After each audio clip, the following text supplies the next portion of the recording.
Update. Am I the a-hole for not putting my pregnant girlfriend on the deed of the house?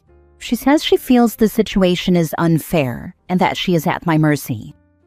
Original post. My girlfriend and I have been together for 2 years, and she is currently pregnant with a baby due in April 2026. Before we found out about the pregnancy, we had casually discussed the idea of possibly buying a house together at some point in the future. At the time, it was more of a long-term goal than an immediate plan. However, once we learned she was pregnant, everything accelerated very quickly. We both felt pressure to create stability and have a permanent home in place before the baby arrived. As part of this process, we decided to get pre-approved for a mortgage together. That's when I discovered something that completely changed the situation. My girlfriend has a very large amount of credit card debt. She had previously represented that her debt was around $10,000, which I was prepared to work with. In reality, it turned out to be over $90,000. Because of this debt, a joint mortgage would come with a much higher interest rate and significantly higher monthly payments than if I applied on my own. Given those circumstances, I proposed that I take out the mortgage solely in my name. Since I would be assuming all of the financial risk, I also said that I believed I should be the only one on the deed. At the time, my girlfriend said she was okay with this arrangement. Based on that understanding, we moved forward. We found a house that we both liked, made an offer, had it accepted, and are now scheduled to close during the second week of January. However, she has since changed her position. She is now refusing to move into the house unless her name is also placed on the deed. I have refused to do that. She is not on the mortgage, and 100% of the down payment is coming from my personal savings. In addition to that, I will be solely responsible for the mortgage payments, utilities, HOA fees, insurance, and all maintenance costs associated with the home. What makes this even more difficult is the timing and context of the debt. I did not learn the true extent of her financial situation until after she was already pregnant. Had I known beforehand that she had misrepresented something this significant while we were planning a future together, I likely would have ended the relationship and certainly would not have agreed to have a child. Lying about finances on this scale feels like a deliberate choice, not an honest mistake. Now I feel stuck between protecting myself financially and trying to keep my relationship intact for the sake of our future child. So, am I the a-hole for refusing to put her on the deed under these circumstances? Now for the top comments before reading the update. Not the a-hole. I am a family law attorney. Putting her on the deed would be a disaster for you. Do not do it until she gets her financial house in order. Don't put her on the deed until you get married. And don't get married just because you have a kid together either. This whole situation is messy. Nearly $100,000 in credit card debt indicates severe financial issues. You would not want her on the deed because she could get sued and collected against, or take out a home equity line of credit. Be clear and set attainable goals. She needs to go to financial counseling and get on a debt management plan before being put on the deed. $100,000 in debt, and they've only been together for 2 years. She's a lunatic thinking she's entitled to be on the deed. She's already planning what she'll do once she leave him, LOL. Have you met my niece? It sounds like you have. She's notorious for screwing over partners. She's managed to get her name on a deed in every relationship. And as soon as the ink dries, she cheats and leaves, and forces a sale and split of a house she never put a penny toward. She leaves a trail of broke, angry, homeless people stuck begging anyone to help them as she dances away with half their house. In case you can't tell, no one in the family can stand her, including her kids. OP, this could be your fate if you fall for her nonsense. Do not put her on anything you own, and definitely don't get married until she is debt-free. Your situation has me itchy because she sounds like my niece, and my niece is a see you next time, with a bold capital C. Now for the update a month later. A couple of weeks after my original post, my girlfriend broke up with me due to the housing situation and not being on the deed. She started looking for a new place. We were living together, but she could not find a place she could afford on her own that wasn't sketchy, and none of her friends were interested in finding a place together. Given the situation, I agreed to let her move in. While I know it is not ideal, she is still pregnant with my child. She will stay in one of the guest rooms. I am still paying 100% of the costs for the house, and she still will not be on the deed. She will be responsible for her own groceries. We have a written lease agreement, but I will not be charging her rent. She will need to buy her own furniture, bed, etc. That said, she has made multiple comments about how it's not really her home, how it is unfair to her, how she feels she has no security, and how she is at my mercy since everything is in my name. She has asked to decorate the whole house. I am opposed, but as a compromise, I told her that she is free to decorate her room and the nursery, as long as she does not make any permanent changes, like new paint.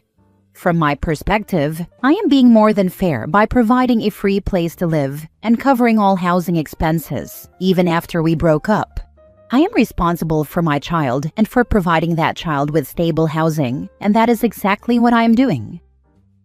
You're stepping up for your kid, and that's the important part. Free housing, no rent, written lease, your name on the risk. That's reasonable. That's insanely generous. And she's complaining? Complaining that he is giving her a completely free place to live, even though they no longer date? Talk about entitled. Not the a-hole. It sounds like you're definitely going above and beyond. I would ask for a DNA test just to be sure, and I would be communicating about a future state where she does move out and you work on shared custody, because her living there is untenable in the long term. If there ever comes a time when you're ready to move on to a new relationship, I'm sure you're not going to want your baby mama roommate living there. He doesn't need to ask for anything. The child will live in his house, and I bet he'll help care for it. It's a quick swab. She doesn't need to know, as it would probably make things even more complicated and uncomfortable.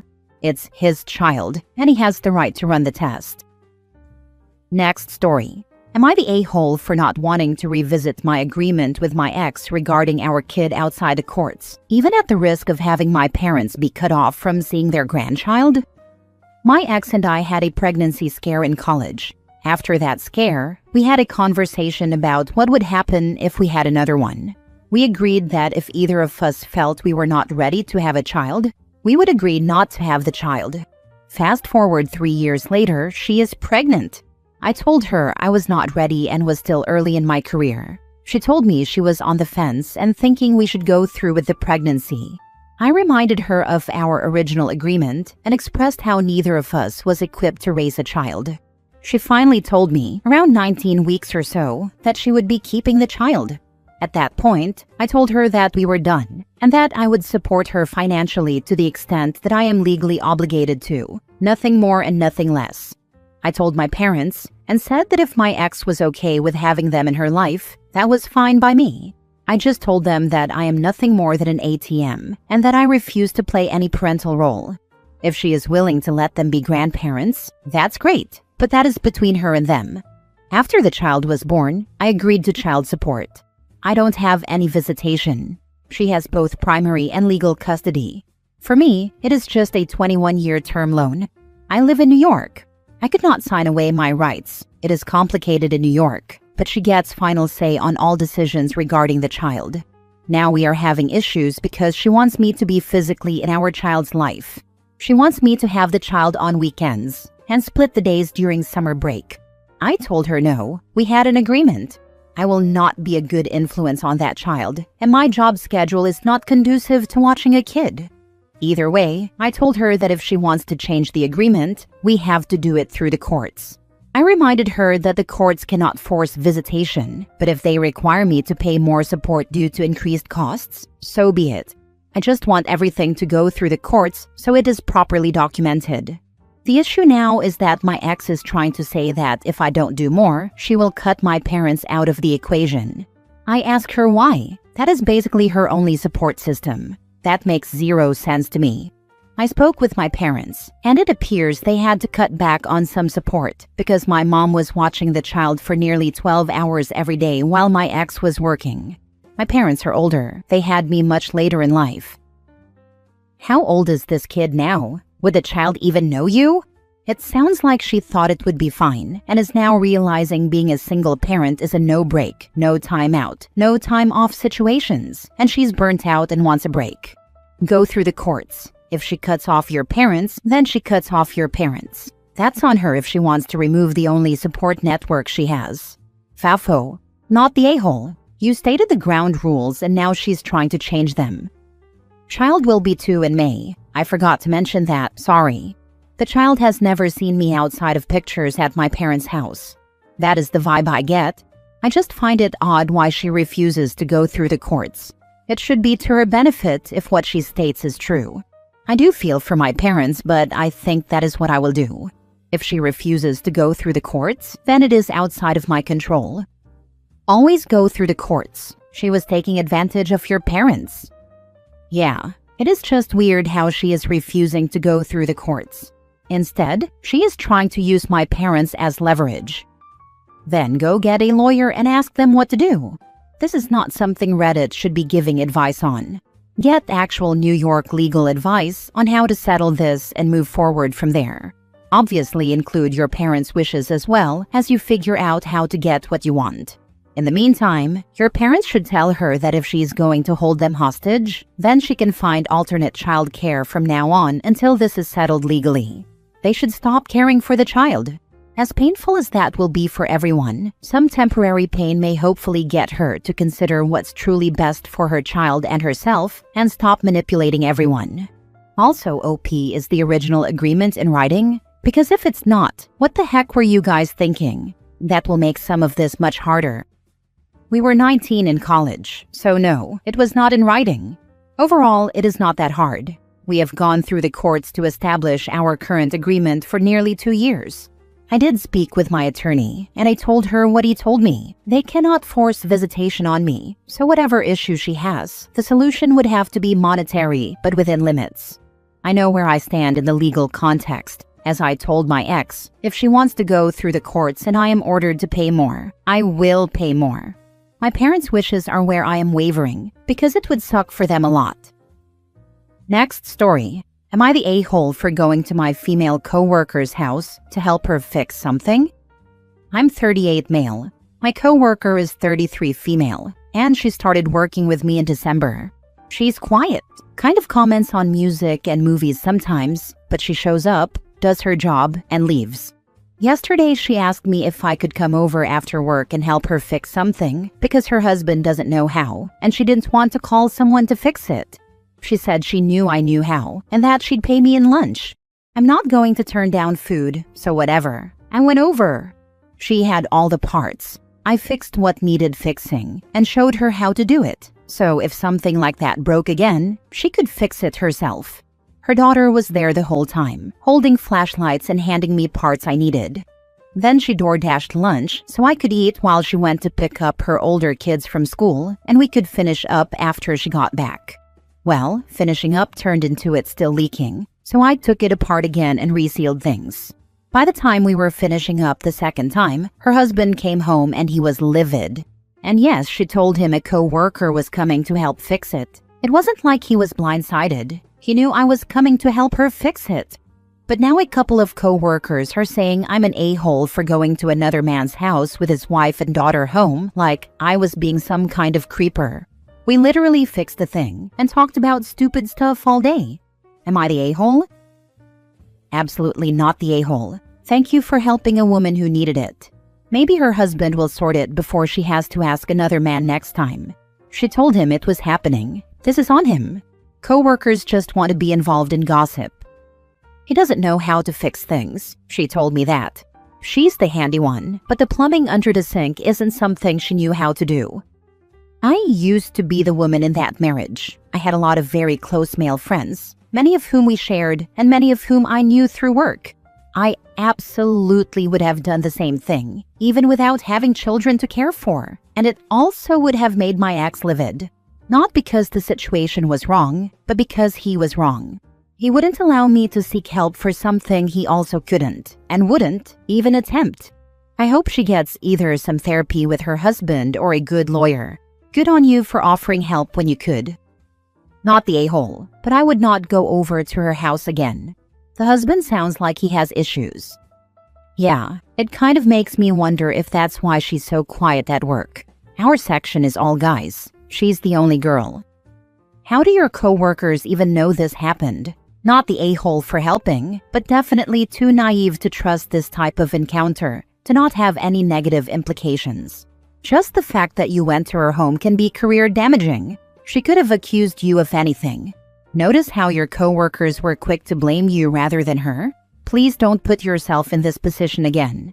Protect yourself. They know because she was complaining about the sink being busted and they heard her ask me. Last story. Am I the a-hole for refusing to share my food with my girlfriend? The Lord of the Rings is doing a theatrical rerun in my city, so my girlfriend, 27 female, and I, 27 male, decided to go watch the Two Towers Extended Edition last night. We do not currently live together. There's a bar that I really love right next to the theater. I asked if we could go to this restaurant after the movie because I really wanted to get this specific dish. It's lettuce-style fries that are fried in beef tallow, covered with green onions, bacon, house seasoning, and served with the best hollandaise sauce I've ever tasted in my life. You can get fries for one, a smaller portion, or fries for two, a much larger portion, for a couple of extra dollars.